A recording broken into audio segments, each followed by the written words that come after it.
Hey guys, what's up? This is Casey, And Coach Tom. and this is Shot Science Overtime number 189. Wow. We want to thank you guys for being here. Remember, this is our live show where we talk to you guys, try to answer your questions, maybe get into some of the topics that you want to talk about. And this is not like a tutorial video. If that's something that you're looking for, we got tons of those on our channel. Go check those out in our library. But this is for us to be able to talk to you guys, to be able to talk to people like Philip Cohn, who says hi, and Tony Rodriguez. So please make sure that if you guys want to talk to us, start sending us your questions about stuff that we can talk about. At the top of the show, we'd like to talk about a topic that we think is going to help you guys maybe cut out some of the learning curve, help you a little bit in making you a better basketball player. And, we're going to get into that topic. Just send your questions in first. And we will start answering those as many as we can. Get them in early, because if you wait till the end, that's hard for us to cram everybody in all at one time. So Kevin's back. Kevin Kolov, our buddy from Ireland, Rocky Solomon, Landon Anderson. What's up, you guys? Great to have you here. And please go out and tell your friends and family to check us out, because if you help us grow Team Shot Science, that helps us do cool things that we can do for you guys. So make sure you check us out on all of our social media stuff, Facebook, Instagram, Snapchat, all of that stuff. We're Shot Science on all of it. Different things happening in different places. And we'd love to have you there. Check out shotscience.com. We'll talk about that a little bit later, but that's where you get all of our gear, and you get to check out all of our all-access, very in-depth tutorials, and we just would love to have you guys check it out. So How about Landon's mother watches this? How about that? Landon Anderson. All right, Landon. Awesome. Give our best to Mom, will you?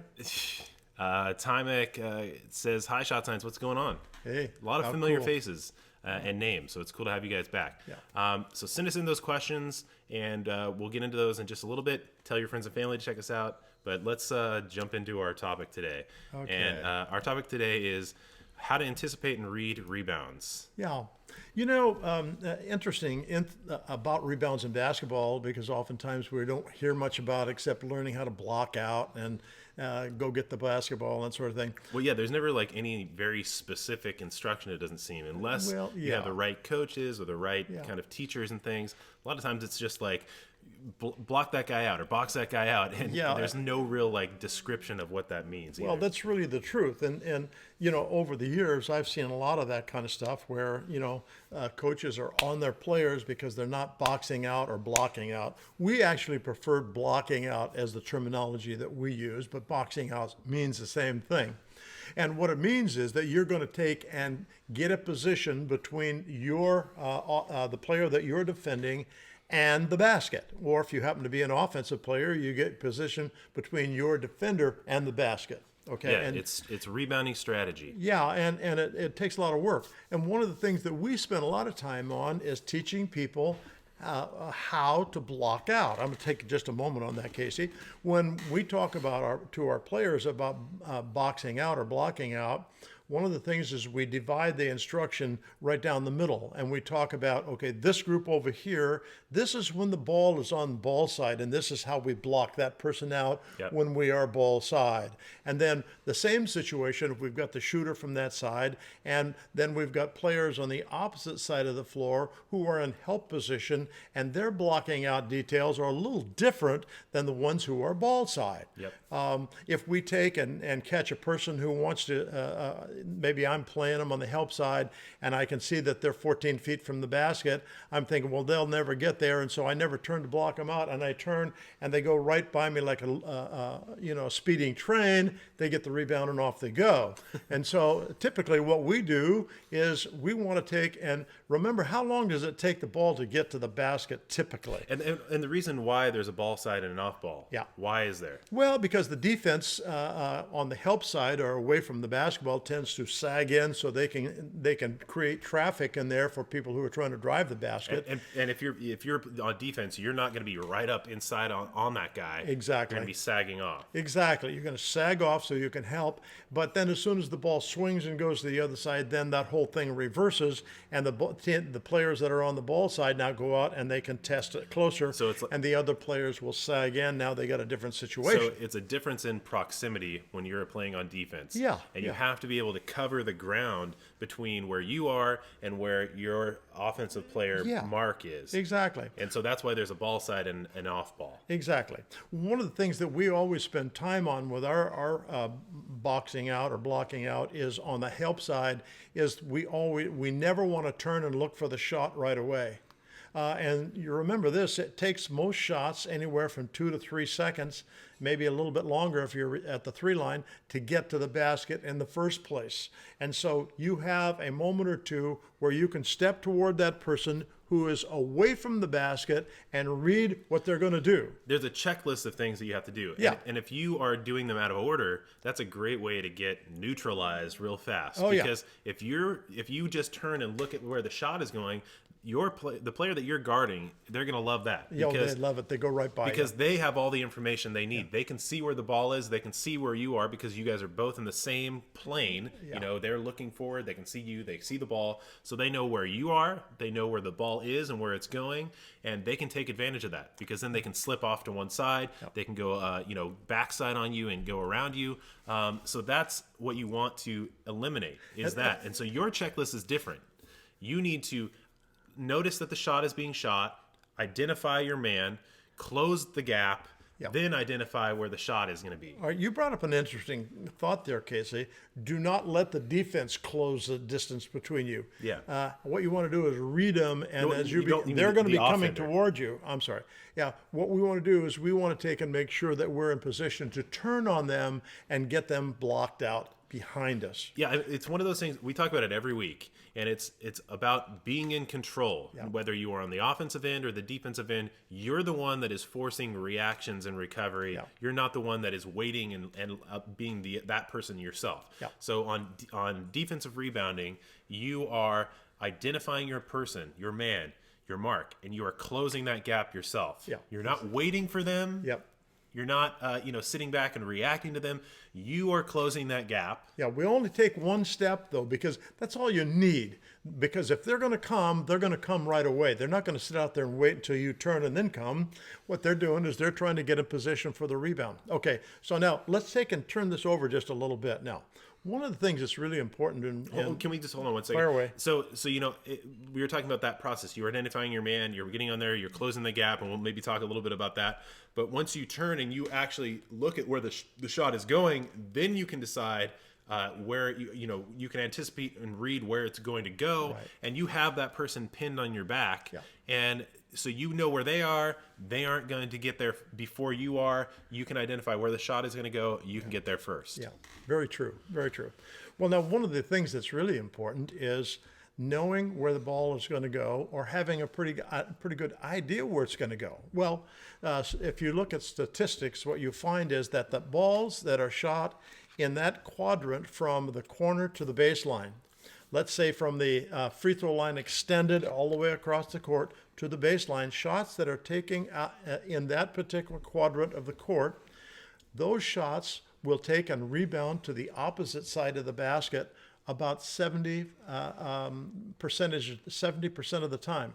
Wow. So more often than not, it's going to skip over the top and go to the other side. Yeah, it's going to go the other way. And so off-ball rebounders. Yeah, the offside rebounder wants to make sure that they are in position for that. And one of the things that happens is sometimes we allow ourselves to get pushed underneath the basket too far, and rebounds will rebound over our head. But remembering that those balls that are coming from the opposite corner to the free throw line extended, most of them are going to go the opposite direction. And the same thing from the other side of the court. Those shots from the corner, they're going to take if they don't go in, they're going to hit the rim, and they're going to bound the other way. Now, there are certain situations where it's going to hit the inside of the rim and it will come back. But what we found just through, not necessarily we, but people who study all this, found out that most of the time, 70% of the time, those rebounds go to the opposite side. And you'll experience this too. If you play enough, you'll start to be able to read that. Yeah. And you can also watch the flight of the ball. If it's in the air and you have enough time to do that, you can see that a shot that is flat is going to dramatically have those results more often than not, where it either skips over the top or it catches the rim and bounces back with a more kind of abrupt rebound. Right. Something else that you can figure out on the rebound is this. Flat shots usually have a long rebound.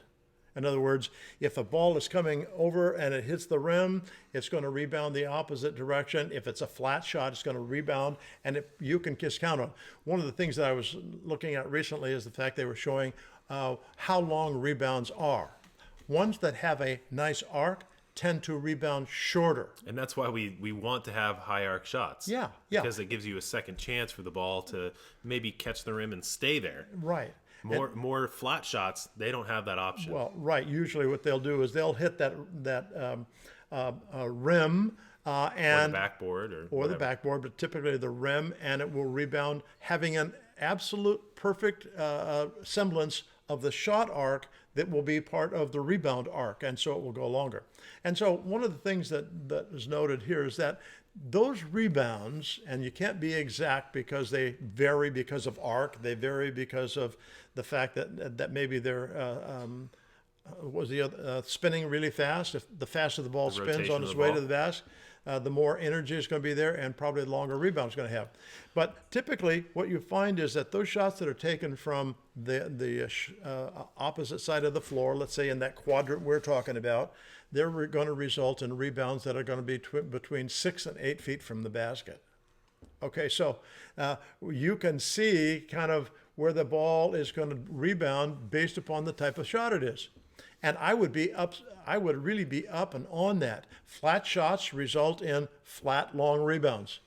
Arc shots result in high, short rebounds. And so when you catch a look at the shot, you can see right away whether it's got a really flat arc or not, and then you can adjust your position accordingly. So that's really important information for us to have. Yeah, and one of the things too that people forget is that rebounding is more complex than people give it credit for. They'll say, go get the ball, or just rebound. That is not exactly what rebounding is. It's complex. You have to do the identify, close out. You have to be able to read what's going on, like we were talking about.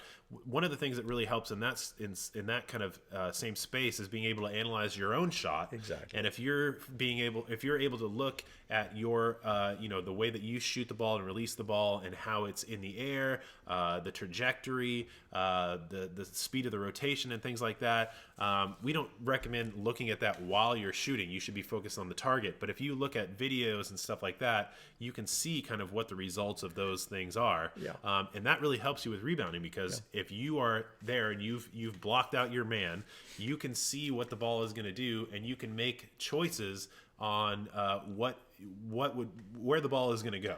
And that's what we talk about anticipating and reading, is that, okay, the ball it's pretty flat, so we're going to think it's going to have a nice long rebound. I'm in a very good position to get that ball. So then you can make choices on what you're going to do in that situation. Exactly. And one of the things too that's real important for us to remember is that when you get a good look at the basketball before you turn away from it, you have an immediate idea where it's going to go. Now, remember this. The shots that are taken that are closer to the basket, their rebound is probably going to be 4 or 5 feet from the rim.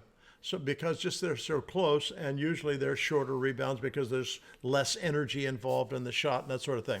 And when we move away, I would say from right under the basket out to maybe the three-point line, those rebounds are going to vary between 7 and 8 feet from the basket. And so you can help yourself by going there. Now, some of the great rebounders in the NBA, the ones that come to my mind right away, they come to my mind, but their name jumped out of my from the like Draymond. Draymond's got really good sense and a nose of where the basketball is going to go, and he goes to those spots. But the guy who was just the outstanding one that used to play for the Bulls, Dennis Rodman? Yeah, Dennis Rodman had a great eye for where the basketball was going to go. And so he was able to get there. Of course, it was really good that he was a big guy and he had great hops, and so he could go attack the basketball. And he wasn't even the biggest guy, and he wasn't. No. He didn't have the greatest athleticism compared to some of the people he was playing against. But he was very specialized. He knew how to get a rebound. and he had, you know, all the tools that goes into. And those are the things that we talk about. We're going to start, you know, kind of cut that off right now, but we have tons of videos on this stuff. And so if you guys want to go check out the rebounding videos we have, that would be good. And, you know, maybe that's something that we can address in a new video, is showing kind of the steps. I don't know if we've done closeouts and talked about exactly how to do the footwork, because the footwork, as with anything in basketball or athletics or anything, is probably the most important part. Yeah, you know, anything in basketball that requires movement is all about how you use your feet. And, you know, closing out for a rebounder is important on how you use your feet. And we have certain things that we really like that we think work really well, too. Yeah. Not everybody teaches that way. One of the things that so many people talk about is the fact that you want to hit that person in the chest with your forearm as you turn. I don't happen to buy that. Most guys are very agile, and as they're starting to go, they're going to try and step around you. And so you may not get a shot on them, but the thing that's really important is how you use your feet and then how you use your arms. Well, I think... now, let me run by on this real quick. One of the things that I see just a ton is that, and I see coaches coaching this too, is the fact that their arms come down and they actually wrap around the person that you're blocking out, and they're allowed to get away with that. That's literally holding. And we don't particularly like that anyway, because it takes so long to get your hands from that holding position up to attack the rebound. And it's obvious what you're doing. Well, it is, but the officials let it go anyway. And so the thing that we teach is that the hands are always up here. That puts the elbow just about sternum high on the person that you're trying to block out. And it's hard sternum to get being that bone right here in the middle of your chest. And it's hard to get around those points. it is, because I can kind of pin you there as I crab to stay in front. But notice how much quicker my hands are to the ball, because they don't have to travel but about half as far to attack the rebound. And that's one last thought I'll just And you were throw talking out. about that bump and everything too. I think that is not nearly as effective as lower leverages, like using your butt and things like that. Yeah, and it's moving your feet. And it's less obvious too. That you are using contact to, you know, control the situation. Yeah. Okay, so if you guys have more questions about rebounding stuff, let us know. Also, if you guys want us to do more videos on some rebounding things, like showing the footwork, showing the closeout and all that, let us know in the comments, and we will try to do that and kind of show you guys what we're talking about. We've done some videos in the past on rebounding, but it hasn't been something that we've gone super in depth on, but we definitely have opinions on how to make that happen and best practices for that. Well, another thing that goes along with that is we're essentially talking about rebounding or blocking out a person behind you. How about if you get caught behind that person? What can you do? I mean, there's tons of scenarios and stuff. Yeah. And, you know, here's the thing too, is that there's so many scenarios for rebounding. There's, you know, being an offensive rebounder, being a defensive rebounder, rebounding in the free throw lane. You know, there's so many scenarios and there's so many approaches and things that you can do. That is just something we probably need to address more, but you can see how complicated and intertwined all these things are, because, you know, our topic today was how to anticipate and read rebounds, and we're talking about everything because it's all woven together. Exactly. But we did have a video called How to Read Rebounds, I believe. Yep. And we do have one called the Monster Rebounding Drill and things like that. So those are things that we definitely suggest you check out. But let's jump into answering your guys' questions, because you guys have been sending us questions. Keep sending them to us. Keep telling your friends and family to check us out. Check out shotscience.com, where you guys can get the shirts. You can get the training gear. Hold on, let me show you. Here's the jump box. So if you guys want to get that, there's some cool goodies in here. Let me see if I can open it up.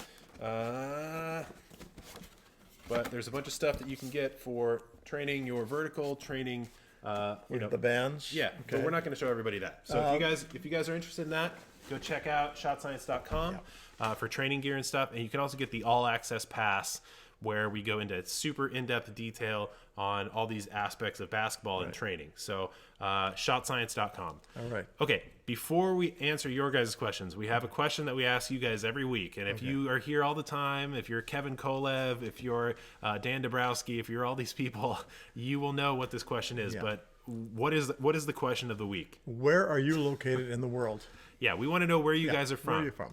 We are in Santa Cruz, California right now, and that's south of San Francisco. But we want to know if you guys are from Japan. Are you guys from Finland? Are you from South Africa? Do they play basketball in Finland? They do. I know that. And Iceland?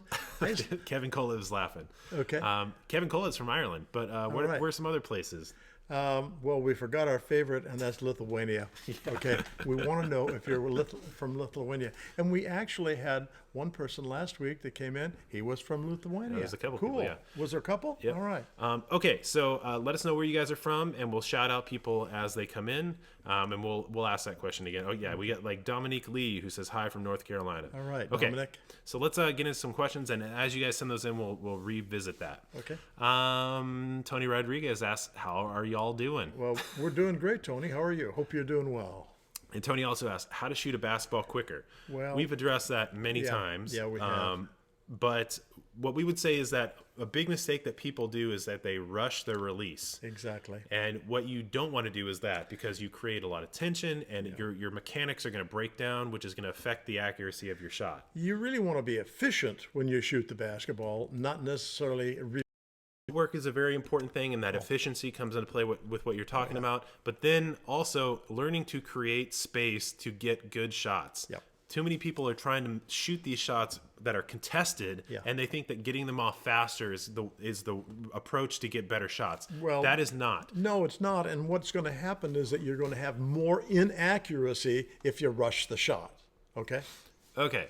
This one is from Kevin, who says, "Hi guys, I hurt my ankle a week ago and it almost fully healed. Tomorrow I have a week-long basketball camp starting. Any ideas for hold on.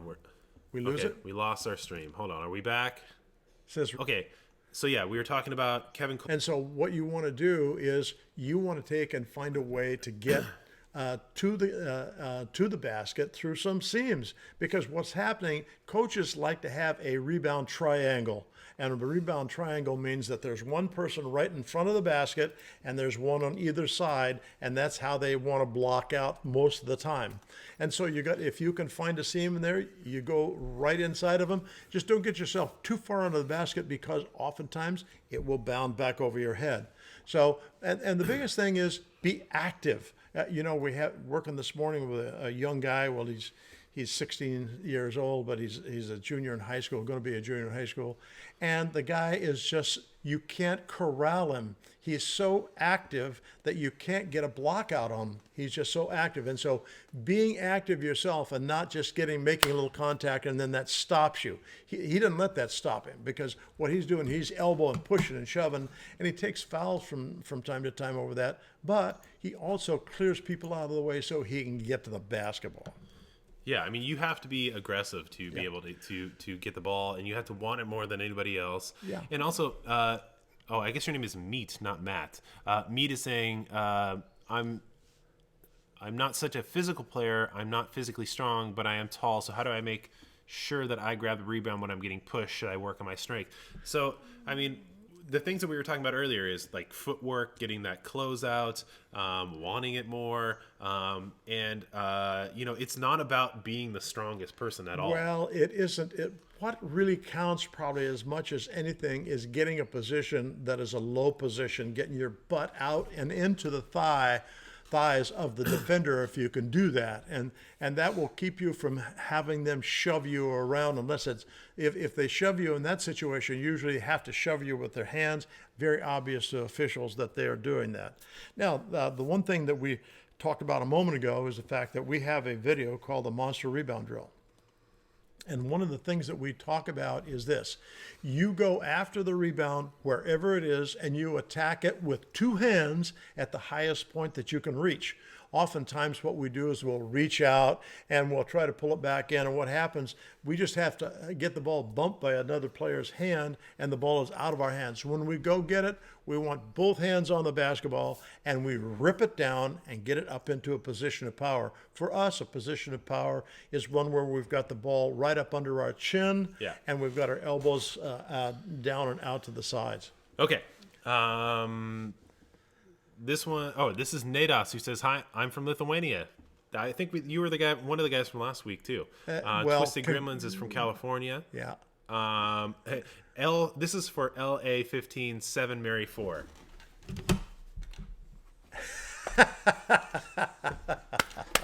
Now you know. They were asking if we were wearing pants. So Oh yeah, we do. We do. Kanal is asking, the main problem I have is I am too scared to make mistakes, due to which I'm not able to play to my full potential even though I practice all my moves at game speed. How can I fix that? Hey, one of the things that helps you develop that confidence is in your practice situations where you let it all go. Oftentimes when we're feeling a little unsure of ourselves, what we do is we tend to play tentatively. In other words, we're not really getting out and playing hard because we could make a mistake. Screw that. The idea that we want to take is this: I'm going to play really hard, and you better get on your horse to keep up with me, or I'm going to run away from you.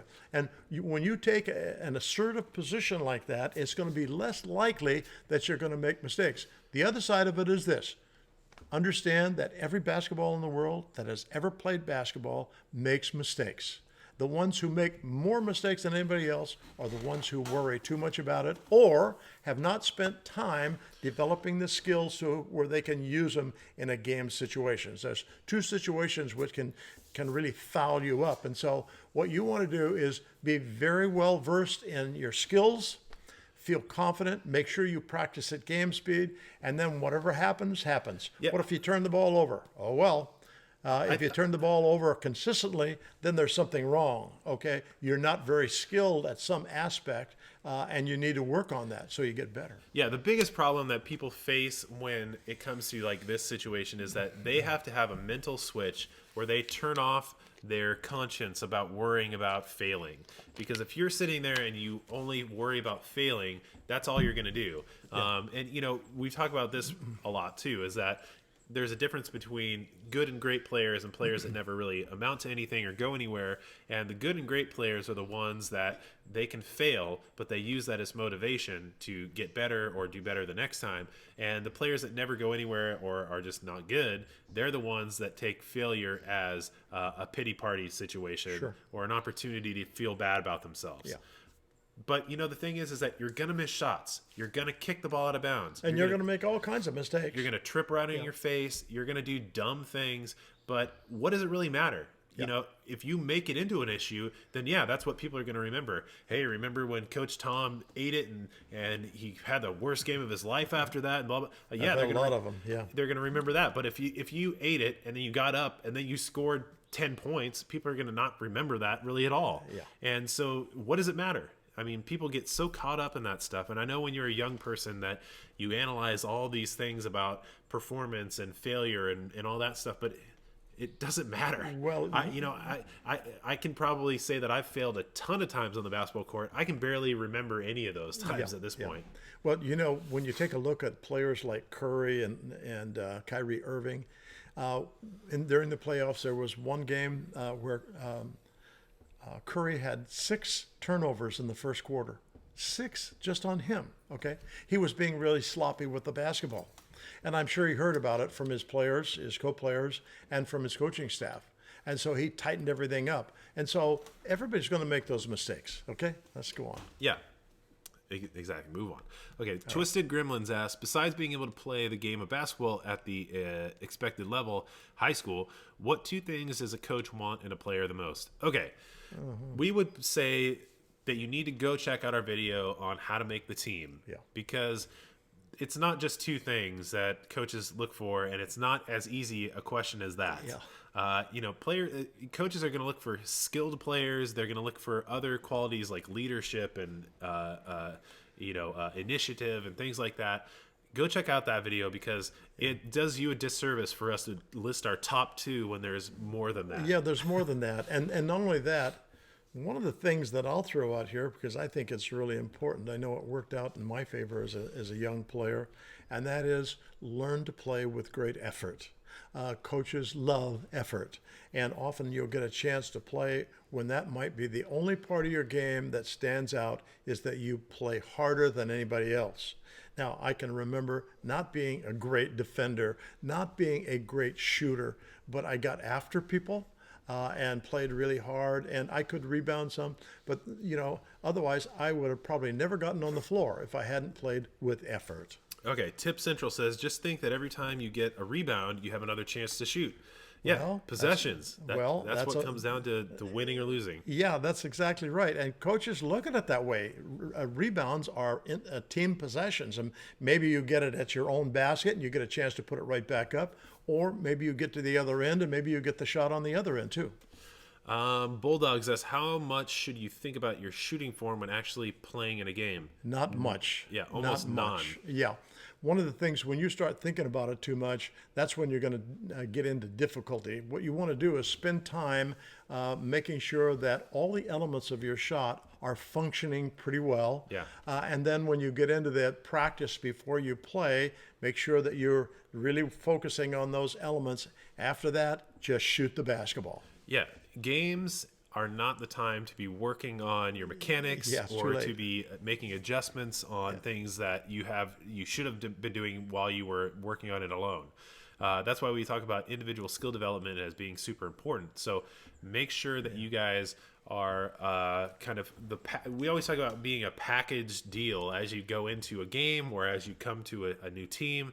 Make sure that you have put the best package of your skills and abilities together before you get there. Yeah. Because you don't want to step out on the floor and be like, well, my shooting is really not doing so well. Let's work on that while this guy is right in my shorts with me. Yeah, and you just get worse with it. Okay, I see Adam Muhammad there.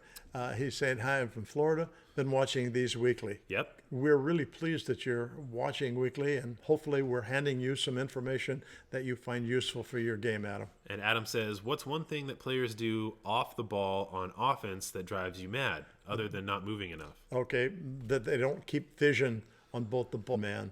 Their head is on a swivel, and actually smart players figure that right away. Offensive players, they see you look away and they are gone. They cut you on backdoor and you get beat. And so the things that are really important there is making sure you got good vision on both the man and the basketball, your man and the basketball. And I know you're saying other than not moving enough, that is like the biggest thing though. Yeah. If you're just standing there as with straight legs, you look like a statue. Yeah. You are the easiest person to guard. You're not a threat.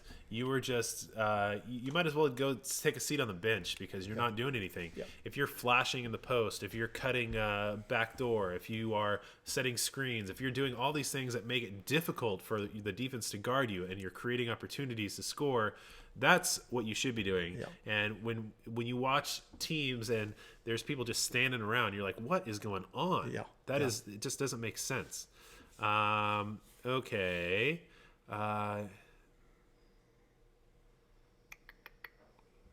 Let's see here.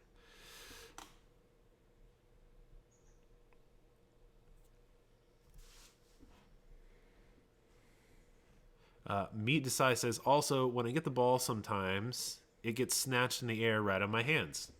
Well, one of the things that you need to learn how to do is to protect the basketball. You catch it, and if there's somebody in your space that could get a hand on it, we want to get the ball back on our hip and with both hands and protect the basketball. The biggest problem is that players, young players, inexperienced players, they catch the ball and they hold it right in front of them. We have an area that we talk to everybody about, has to do mostly with shooting, but it also plays well on when you've got the basketball in your possession. There's an imaginary area that we tell everybody about, and it's called the box. And the box is an imaginary area. The top of it starts at our chin, and the bottom of it goes down to about the middle of our thighs. And it's as wide as our body. And when we have the ball in that particular area, we are exposed to the defense possibly reaching in and dislodging the ball from us. So we always want to take and keep the ball outside the box. And when we're moving from one side of our body to the other, move under the bottom of the box or move over the top of it where it's less likely they can get their hands on it. Yep. Bulldog says, thanks from sunny northern Michigan. All right, sunny northern Michigan. I thought it just snowed up there all the time. Yeah. Okay, you guys. So I think that's going to do it for us today. We got another one from Kanal that we're going to squeak in here. Kanal says, how can I practice shooting indoors when I can't get a court during monsoon? Well, We always go back to the figure it out and make it happen kind of approach, where you are not going to be given any. Typically you're not going to be given an easy way to make any of this stuff happen. You have to figure it out, and when it comes to finding an indoor court, we don't know exactly what your situation is. I mean, you might live in a place that doesn't have basketball courts necessarily, or from other basketball, buying a basket there. Like Casey mentioned a while ago, we talk in terms of FIO. And FIO is kind of an acronym for what we call figure it out. Solve that problem for you, but we don't know exactly what your situation is, financially or spatially or any of that stuff. And a lot of the great players, they didn't necessarily have access to the facilities to be able to make it happen. It's a lot of the people in the United States.